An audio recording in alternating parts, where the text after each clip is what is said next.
Old Guy Talks to Me is a podcast dedicated to helping older guys create kick-ass lives for themselves and those that they love. Join me regularly as I share with you the things that I've learned about how to create that life that you wish for, that you imagine. Just because you're getting older doesn't mean you have to be old. And be sure to rate, review, and share this. And now, for our podcast. This is a guy from www.oldguytalks.com, helping older guys create kick-ass lives for themselves and those they love, and the creator of Old Guy Talks to Me podcast, well, where I tell you some of my secrets about what I do to create that kick-ass life for myself and those important in my life. Today in the house, I have he's a star from stage and screen. Randy Sutton of the woundedblue.org. Never forgotten, never alone. Randy is the founder of the National Assistance and Support Organization for Disabled and Injured Police Officers. I've heard Randy speak before, and I will tell you, you will not believe the way police officers and other first responders are deserted.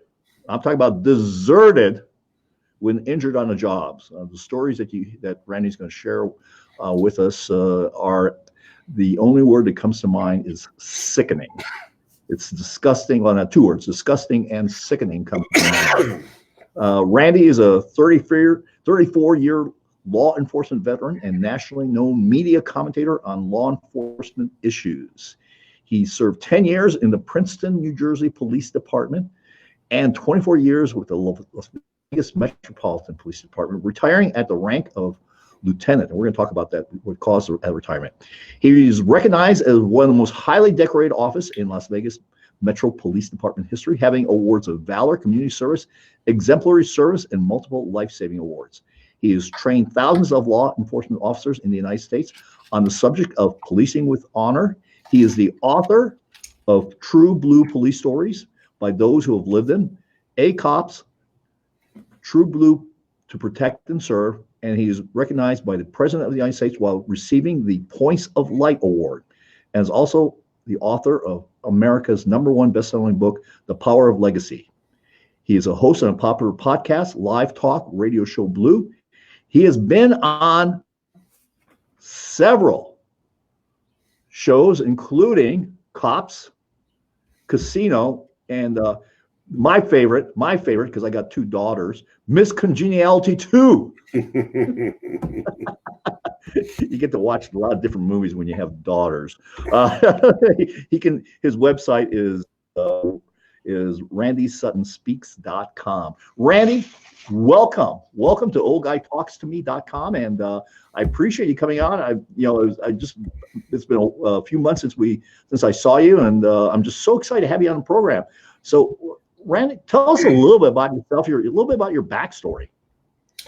Well, there's a lot to it.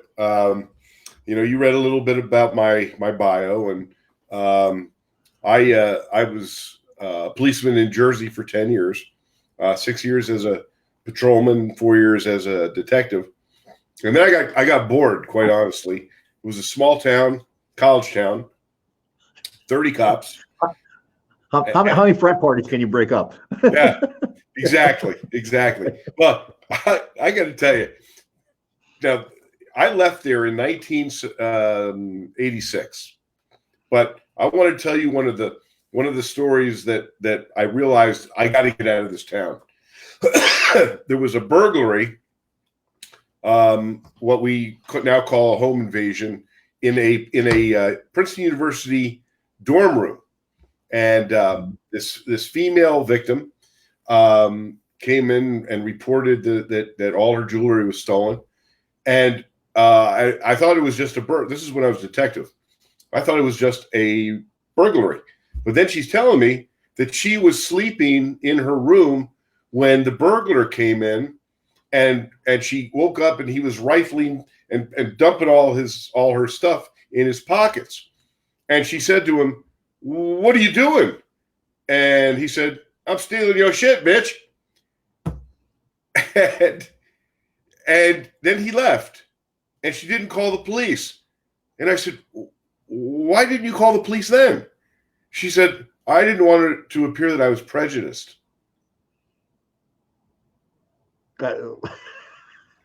Okay. That's amazing. I looked at her, I go, is there something wrong with you? How can you not call the police? But see, that's the liberal mentality that was invading our world even then. That you can be a victim and not want to report to the police because you don't want to be judged. So anyway, I left there. I joined the Metropolitan Police. I had to start all over again. I had to go through the academy all over again. Start over as a patrol officer, and then spent 24 years with Vegas Metro PD. Had a lot of great assignments along the way.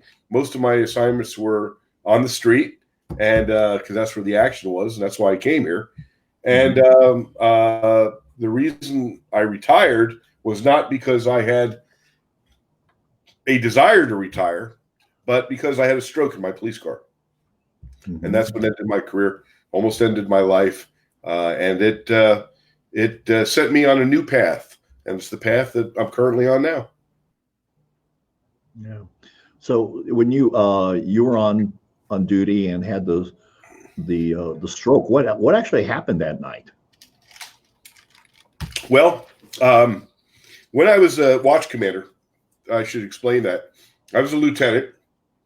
Lieutenant is the highest street rank of a police officer in the Vegas Metro PD. So as a result of being a lieutenant, we would be the watch commander. We would trade off as lieutenants. Watch commander being the highest ranking officer on duty. And so the watch commander basically had the entire valley to police and to supervise any major issues, any major shootings or crimes, whatever. So whenever I was watch commander, I would always take a patrol officer with me so that they could get to, know who I was. I could get to know them, understand the problems that were going on in the street, get a different perspective, because there's a big difference in the rank between a patrol officer and a lieutenant. And there's not that much interaction. So when you ride for an entire shift in a car with somebody, you get to know them very well, and you get to understand what the issues are that you probably wouldn't know about if you're not in that situation. So I had this young man with me. It was his first night riding with me. He'd never ridden with me before. And we were just coming from a very crazy death call, which in the world of policing, you see death all the time. This particular call revealed itself as one of those bizarre incidents. I'm going to tell you about it because in the black humor of law enforcement, I'm just going to share this with you. As the watch commander, any incident that is deemed to be unusual, the watch commander responds to. So a sergeant had contacted me and said, "Lieutenant, I think you need to come down here. We're on the scene of a death call. It's a little unusual. So why don't you? I think you need to come on down here." So myself and this patrol officer go to this apartment, and as we walk in, there are like 5 or 6 19, 20-year-old guys sitting there on the couch, and the apartment itself is furnished in early, with crates and stuff like that. Not much furniture, and there's a dead man on the floor, another like 20-year-old kid, and he's got a syringe sticking out of his chest. And the fire department is there. The fire department is the one who actually called us, because when they got there to the scene, these people had called the police and said that there's a sick guy. Well, he was sick, all right. He was dead, And so the investigation revealed that all these kids were taking every kind of drug imaginable. They called them Skittles. They actually had a bowl, and all these kids had stolen drugs from their parents' homes and then dumped them into this bowl, and then they just started eating them. And one of the kids overdosed and died. Now, if you'll remember, this was about the same time that this movie came out with John Travolta. That's exactly what I was thinking about with Pulp Fiction. Pulp Fiction.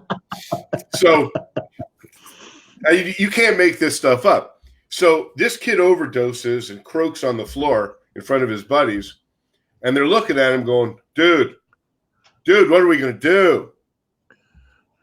And one of them says, hey, dude, you know that movie? My mother has one of those syringes. So literally, this is no lie. This guy drove to his mother's house. The guy's dead on the floor. Comes back with the syringe, sticks it into his heart, and they actually expect that it's going to be like Pulp Fiction. And he's going to sit up like, ha. Now, of course, the world being reality, that didn't happen. He stayed dead. And then they figured, what are we going to do, dude? Oh, man, let's call the fire department. So the guy had been dead for like over an hour, by the time the fire department gets there. He's cold. and so that was the call that the sergeant called me on. And I got to tell you, that was a memorable call. So that actually turned out to be the last call I ever answered as a police officer, because driving away from that scene with this patrol officer with me, I was right in front of Bally's Hotel, and I suffered a stroke. I literally felt my brain slowing down, and I'm talking to the kid next to me, and suddenly I started talking slower, and I knew immediately what was happening. So I stopped the car right in front of Bally's Hotel, and I said to him, get me medical. I'm having a stroke. And this poor kid, first time he's ever ridden with his lieutenant, and this happens. At first, he looks at me like, is the lieutenant screwing with me? And then he realized that no. And I got out of the car to go to the passenger side in case he needed to get me to the hospital. And between the time I got out of the car, I started speaking gibberish, and I knew I was speaking gibberish. That's the scariest. This is the scariest day of my life. I'm speaking gibberish. I know I am, and I can't control it. I have no control over my functions. I literally lost the ability to speak and then move, and I crumpled to the pavement. And tourists are walking by me with their cameras taking pictures of me, and the officer had called for an officer needs help. Within minutes, I was surrounded by police officers, and this is my last on duty memory. I remember that I was laying there unable to move, and I heard one of my officers say to some guy who was taking my picture laying there, if you don't get that camera out of his face, I'm going to take it off you and stick it up your ass. And I remember thinking, that's the Metro I know and love right there. And that was my last. That was my last. That was my last night as a cop. They got me to the hospital. I was very fortunate. That angel that's been on my shoulder my entire career was with me again that night, and the clot went through my brain. It did some damage. I have some memory loss. There's some lasting damage, but certainly nothing what it could have been. It could have killed me, or it could have. I tell you, when I was laying there, I wasn't scared of dying. I was scared of living. Sure. Like that. And so it was it really literally was the most frightening moment of my life. It was a life-changing moment. as well. So, there was some stressors in my life. 3 weeks before that, my mother had died in my arms after a protracted illness. A few months before that, I had been in a fatal shooting. So there was a lot going on in my life at the time. But it turned out that I had some serious heart problems I didn't know about, and that was the cause. Sure. Well, that's a kind of amazing way to end your distinguished career, because that's certainly memorable. So Randy, let's talk about what you're doing now with the Wounded Blue, and let's talk about what happens to police officers and first responders, because from what I gather, this is not just happening to police officers, but hey, other first responders. What are statistics on police officers being killed and injured? Well, the death toll last year was lower than the year before for officers killed in the line of duty. There were 135 died in the line of duty, but that's a statistic that is a little misleading because 57,000 police officers last year were physically attacked and assaulted. That means shot, stabbed, beaten, hit with bricks, punched. 57,000. That's an astounding number. There was a police officer shot almost every single day last year. And the only reason that the statistics aren't higher for the deaths is because of advances in medicine and advances in technology, because most officers wear protective body armor now. If it weren't for that, we would be in the hundreds of officers killed in the line of duty. So it isn't because the violence is decreasing. It's not. It's increasing. And add into the mix of this, traffic accidents take as many lives as murders in law enforcement. Because think of this. What do cops do all day long? They drive. They're on the road. They're professional drivers in a way. And so you're driving fast. You're going to calls, lights and sirens on. People are listening to their iPods or the music. They're not hearing your siren. It's a dangerous occupation. And then add into that mix the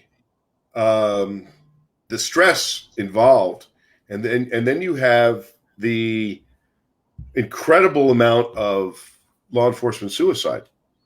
I mean, the reality is that 3 to 4 times the number of police officers who were killed in the line of duty will take their own lives, and that's the tragic reality. Wow. And yeah, it is. It's shocking to hear, but let me tell you a little bit. We're talking about why the Wounded Blue. The night that I had my stroke, I lost everything. I lost my career.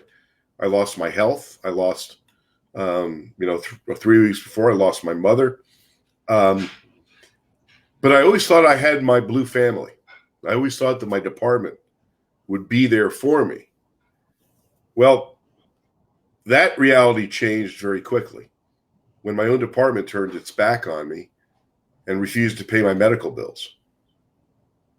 Now, it's almost hard. When I tell people this, they look at me just like you're looking at me right now.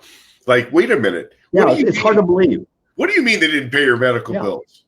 They have to pay your medical bills, and you're right, they do. They just didn't. And the hospital didn't want to hear any excuses. They wanted their money. So they put me in collections, getting, dunning phone calls all the time. Meanwhile, even though they know they have to pay, the department take us to court. And that's what I had to do. I had to go to court to get my own department to pay my medical bills for an on-duty injury. Now, I got to tell you, I went to go see the sheriff that I was serving with at the time. I'd known him for 24 years, served with him, worked with him. And I asked him, I said, Sheriff, how do you treat me like this? How do you treat a guy who spent 24 years of his life, almost lost my life on more than one occasion? How do you treat me like this? And he looked at me. He said, Randy, this isn't personal. This is just business. Like a Godfather. I know. Yeah, exactly. So I won. It took me over a year. I had to go through the court system, and the department knew they were going to lose, but they spent tens of thousands of dollars of the taxpayers' money to fight me, knowing they were going to have to pay. But see, they were playing the odds. They were hoping that A, I was either going to die, or B, give up and let my private health insurance pay whatever they were going to pay and me pay the rest. Mm-hmm. And I came to find out that is not an unusual set of circumstances. So now this happened to me. I had 24 years on the job, so I could retire and I could feed myself. Right. I could live. If you have less than 10 years on the job here, you don't get a pension. Mm-hmm. So if you don't get your your claim accepted and gone through the system, you don't get anything. So think of this. You're a police officer. You get shot in the line of duty. You're permanently disabled as a reality, in reality. The department, in that case, will probably pay your medical bills. But then what happens after? You don't get a pension because you have less than 10 years on. So the maximum that you can get by law in the state of Nevada right now in this year is $42,000 a year. That's it. That's what you can be. You can literally be confined to a wheelchair or a bed and not be able to move or anything like that, and be permanently disabled, and that's the maximum that you can get by law. So that was a very eye-opening experience for me. Now, let's move forward in time a little bit. I too have a podcast and a radio show. It's called Blue Lives Radio, the voice of American law enforcement. And I'm very visible in the law enforcement community, and I have been for years. I trained thousands of cops around the country. I was on the TV show Cops, 14 episodes. I was a commentator for a ton of different news stations. I wrote books. So because of that, I was visible in the law enforcement community. And I had a Facebook page, and suddenly I find myself being inundated with messages from cops from around the country. Cops who don't know me. Randy, I was shot in the line of duty. My chief never even came to visit me in the hospital. They're not paying my medical bills. Not one, not two, but hundreds over the years. Wow. And I thought to myself, wait a minute. There's got to be resources for these men and women. And I searched and I searched and I searched, and I realized that there may be some local charities that help, but there is no national organization to represent these men and women, to step in for them, to be their voice. And so after several years of planning, I created the Wounded Blue, the National Assistance and Support Organization for injured and disabled law enforcement officers. Yeah, Randy, that is mind-blowing to me, and I think that people listening, that this is actually happening, because we are all working on the presumption that, when someone gets injured in the line of duty, they get taken care of. They get taken care of well, and that is not the reality. When I heard you speak a while back, I just found what you said was just totally mind blowing, uh, in terms of, because every damn politician gets up and oh yeah, I support the police, I support Yeah. the firefighters, I support all those first responders and blah, and they just go on and on about this, and when the reality hits, it's like, wow, this is pathetic that actually this is happening.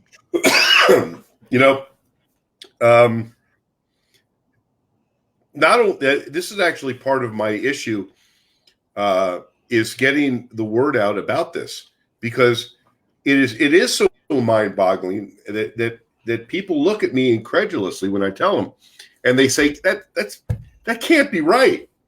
And here's the weird part: even cops don't know it. I didn't know it.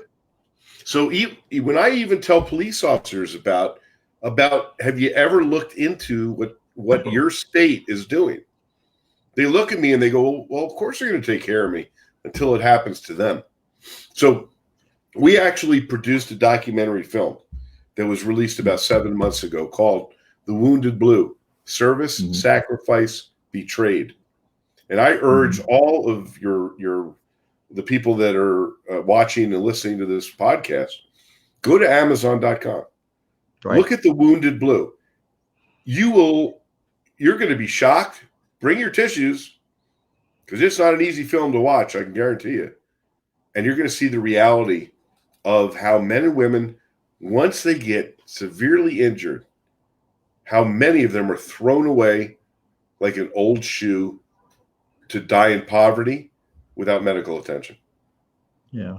So let me ask you, because you hear about this, how organized and how powerful and how influential the police unions are, the firemen's unions, all of that. Where are they? Where are they in this issue? Well, that's an interesting question.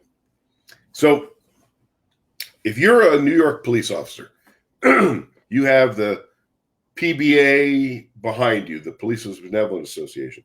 You're going to be okay, because they have a strong union, they have strong laws, and if you're shot or injured in the line of duty there, you're going to be taken care of medically.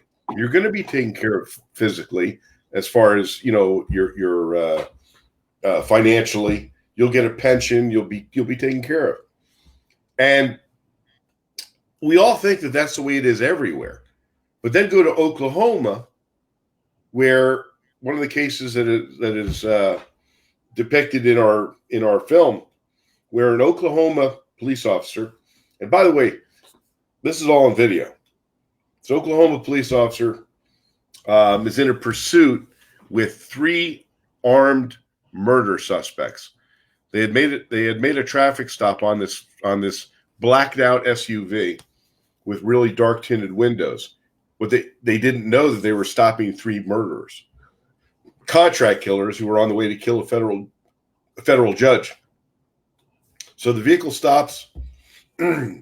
Officer Charles Neal and another officer approach. As they get closer to the car, they take off. So now they get in a pursuit, and they're chasing this vehicle at 110 miles an hour, when suddenly you see gunshots coming from the SUV. They're shooting out of the back window with a high-powered rifle, and they hit Officer O'Neill right in the forehead. And you see this on video. He loses control of the vehicle. It rolls time after time. It's crushed. He's got a bullet in his brain. His body is broken. He survives. and they don't pay his medical bills for a year and a half. He loses his house. He loses his car. They can't feed their children. It wasn't until a news station did a story about what happened that they even accepted his claim. And then they didn't even give him a neurologist. They said it's medically unnecessary. They destroyed him. Today he lives in poverty. That's the reality. It's a horrible story. That's just, it's a horrible story. There's just no, there's just, out of all the places that we spend our money, and when you start talking about the millions of dollars, the $100 million, the billions of dollars that are spent, I mean, to take care, while I know medical care is expensive, but this is not a huge line item.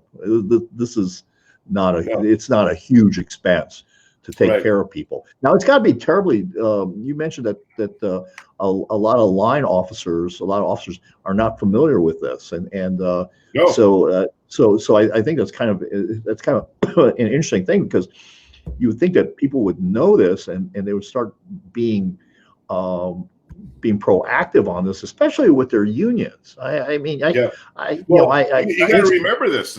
Most police departments don't have unions. Okay, I wasn't aware of that. Yeah, there's 18,000 different police departments in this country. 18,000. Every one of them has a different chief. Everyone has a different administration. 80% of them have less than 20 officers. Oh, wow. They don't have strong unions. They don't have a lot of protections. Depends on what state you're in. So every state is different. Every department has its own policies. It's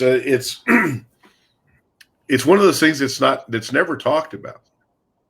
So there's this huge void, and that's where the Wounded Blue steps in. And we're a very new organization. We only began operations last May, and since May of last year, I have a team of volunteer officers. My cops are all over the country. Every single one of them has been shot, stabbed, beaten, run over, screwed up, and screwed over. That small team of cops, less than 20. We've touched more than 3,000 individual police officers' lives just since May. Wow, that's incredible. It is incredible. We have saved lives by providing peer support for these men and women. You can't see because it's a little small here, but there's words on this. This is my logo for the Wounded Blue. There's a phrase on here that's vitally important and describes our mission. Never forgotten, never alone. Because that is what every one of these men and women feel when they get injured and disabled. Yeah. And for our listeners, just so you know, in the program notes, there's going to be a link to the Wounded Blue website. So tell us a little bit about, now your organization has been going since May, and tell me a little bit about what you're doing now and what your plans are for the future to support wounded officers. And I understand you're going also helping wounded firefighters and other first responders. Well, one of the most important aspects is also one of the most difficult for officers and other first responders to admit, and that is how they are responding to the traumas that they have witnessed during their careers. Now, cops see the worst of humanity. They see death. They see violence. They see greed. They see every shitty part of the human experience. And it takes a toll. It takes a toll. Fire departments, they see burned bodies. They respond to car wrecks where people are torn apart. EMTs have to try and put these people back together. They see the victims of these horrific traffic accidents, and then they have to deal with the families of those who have lost their loved ones. And I got to tell you, man, it tears you up. And you do it day after day, month after month, year after year, and it's like pouring water into a cup, your emotional cup. Every drop, everything that you experience every day, there's another drop that goes in there. And at some point, that cup runneth over, and you suddenly realize that you're depressed, that you're in trouble. I can tell you this, and this is gonna sound crazy, but hundreds of law enforcement officers out there have sat there with their service pistol in their hand and contemplated killing themselves. Sure. And they're afraid to ask for help. Mm-hmm. Now, why would you be afraid to ask for help? And this is another part of the harsh realities. There are many states that do not even recognize post-traumatic stress as a legitimate injury. Now, everybody recognizes it for soldiers and military, but there are states and agencies that simply say, nope, it's not a real thing. There are states that I can, as a police officer, I go to you, you're my chief, and I go into your office one day and I close the door and I say, Chief, you know that shooting I was involved in, or that fire that I, where all those babies were killed? I'm having trouble. I need to see somebody. And that chief can say, Randy, I'm really sorry to hear about that. You're fired. They can fire them on the spot. Or they can say, you know what? Okay, give me your gun and badge. And then I want you to sit in that office over there and count paper clips for the next 3 years.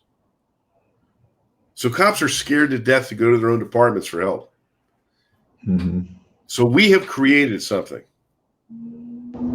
And right now it's only open for police, but we are going to open it up for all first responders. It's called CAPER, the Confidential Assistance Program for Emergency Responders. And this is groundbreaking stuff. We've negotiated with a national mental health organization. And for $10 a month, we can get these officers into treatment with licensed psychologists from the privacy of their own home via video conferencing. So their departments will never know about it. And not only do they get help, but so do their families. Mm-hmm. It's never been done before, and we are bringing this program out. And I know that we're going to save lives, we're going to save marriages, we're going to save careers. Yeah. Well, it's a high impact thing when you can reach out and help someone at the early stages. How are you getting the word out on this program to the various to the police and other people that are out there? It's proving very difficult. Mm-hmm. The reach, in order to get this message out, you really have to have one-on-one, or have the opportunity to have some quality time with our police. So we do outreach through. I do presentations along with another officer, Sergeant Bob Bemis, who was catastrophically injured when he was run over by a car. We actually have a 4-hour presentation that we show to law enforcement organizations and departments all over the country to bring this topic up.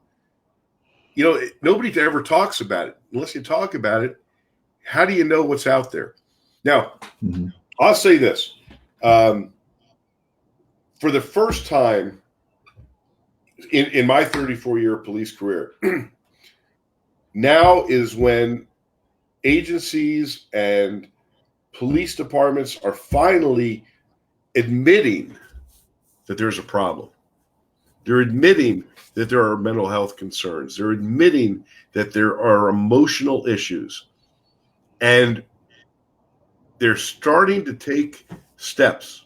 So at least I believe our timing is fantastic. The President of the United States, Donald Trump, has set aside millions of dollars for research on this topic and also to help the police. No other president's ever done that. There are now more and more resources being developed for our first responders and their mental health. So I'm seeing, let me put it this way. I'm not seeing light at the end of the tunnel yet, but at least the darkness isn't as dark. Let me put it that way. I think that we as a profession have come to the realization. Well, let me step back in history for just a moment and offer a kind of a paradigm shift. When I was a young cop, I began police work in the 1970s. We were losing cops 300, 400 a year, right? That were getting killed in the line of duty. And we realized that we were doing something wrong. Cops are being ambushed and murdered and shot. And our training was we had 6 shooters, and we would go to the range once a year and fire 50 rounds, and that was it. As a profession, we realized we're doing something wrong. We're losing hundreds of cops. So technology began to enter the fray here, and ballistic vests were invented. Now they've gotten a lot better, but they were invented in the late 70s, early 80s, and training tactics changed in order to teach guys to survive. As a result, we saw the murders of police officers diminish because of technology and training. Last year, 135 were killed. That's still too many, but it's a whole lot less than 400. So sure. We saw as a profession, we've got to do it better. Well, that's where we are right now. We are now coming to terms with the fact that we are losing hundreds of cops to suicide. Hundreds more are getting fired because of post-traumatic stress issues.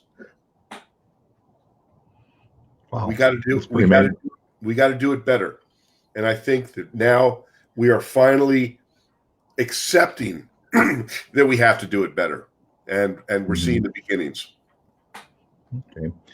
So Randy, what do you see for the future of your organization? Where are you headed to in the future to have a bigger reach, a bigger impact with wounded officers and other first responders? As I said, we've only been in action since May of last year. And we've touched thousands of lives since then, but we have just scratched the surface. Our organization is poised to become a major influencer about law enforcement health and wellness. We are actually in the planning stages of creating the first national law enforcement officers wellness and trauma training center right here in Las Vegas. Wow. Yeah, That's incredible. This will coalesce to bring in organizations like mine, physicians, people who care about law enforcement, to utilize this training center to help law enforcement officers be trained in the knowledge of what to expect and how to deal with the trauma. So I'm really excited about that. We just announced that about a month ago. But that's just a beginning as well. We're now launching our CAPER program, the Confidential Assistance Program for Emergency Responders. We are in the midst of creating a major fundraising campaign. All of this takes money. All this takes money. I do not take a salary. Nobody on my staff takes a salary. Everybody is a volunteer. Now that's going to change because we have to have some administrative staff that we need to bring on board. But Sure. Our goal is not money making. Our goal is using the monies that we have to develop programs. Just today, I received this heartbreaking message from a woman whose husband received a traumatic brain injury on the job. He's been thrown away by his department. His care, he needs a full-time caretaker. They won't pay for it, so she had to quit her job. He gets $900 a month to live on. $900 a month. He has a dental problem. He only has one molar left in his mouth to chew.